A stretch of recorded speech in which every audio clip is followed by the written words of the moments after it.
বিসমিল্লাহির রহমানির রহিম। আসসালামু আলাইকুম। কেমন আছেন? আশা করি সকলেই ভালো আছেন। প্রতিদিন আপনাদের দুবাইয়ের ভিসা সম্পর্কে আপডেট দেওয়ার চেষ্টা করি। আজকেও আপনাদের দুবাইয়ের ভিসা সম্পর্কে আপডেট দেওয়ার চেষ্টা করব।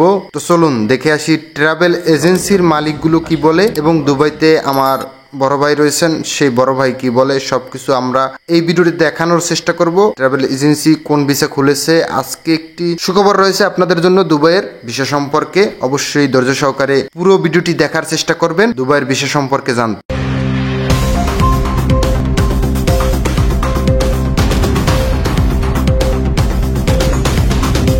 তো চলুন একজন ট্রাভেল এজেন্সির মালিক কি বলে আমরা তার থেকে শুনে আসি দুবাইয়ের ভিসা সম্পর্কে সে কি বলে। কেমন আছেন? আশা করি ভালো আছেন।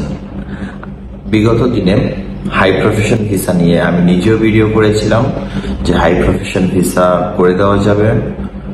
তো হাই প্রফেশনাল যারা রয়েছেন, যেমন কাজ জানেন, সার্টিফিকেট রয়েছে আপনার, সেই কাজের সার্টিফিকেট রয়েছে, লেখাপড়া করেছেন, শিক্ষিত যে লোকগুলো রয়েছে তাদের সার্টিফিকেট রয়েছে, এছাড়াও কাজের দক্ষতা অনুযায়ী সার্টিফিকেট রয়েছে। তারা যদি চান দুবাইতে যেতে পারবেন। যদি আপনি ভুয়া সার্টিফিকেট বানিয়ে দুবাইতে যান, আপনি সেখানে গিয়ে ইংলিশ যদি আপনাকে জিজ্ঞেস করে আপনি ইংলিশ জানেন না, তাহলে আপনি কি ইংলিশ বলতে পারবেন? এরকম সত্য অনুযায়ী বিদেশে যেতে হবে, তাহলে আপনি ভালো টাকা ইনকাম করতে পারবেন। এবং আমার যে বড় ভাইটি কি বলল সেই শুনে আসুন, সে দুবাইতে থাকে, তার কথাগুলো একটু শুনে আসি। হাই প্রফেশন ভিসা চালু হয়েছে, তা নিয়ে আমাদের তো লাফালাফি করার কোনো প্রয়োজন নাই।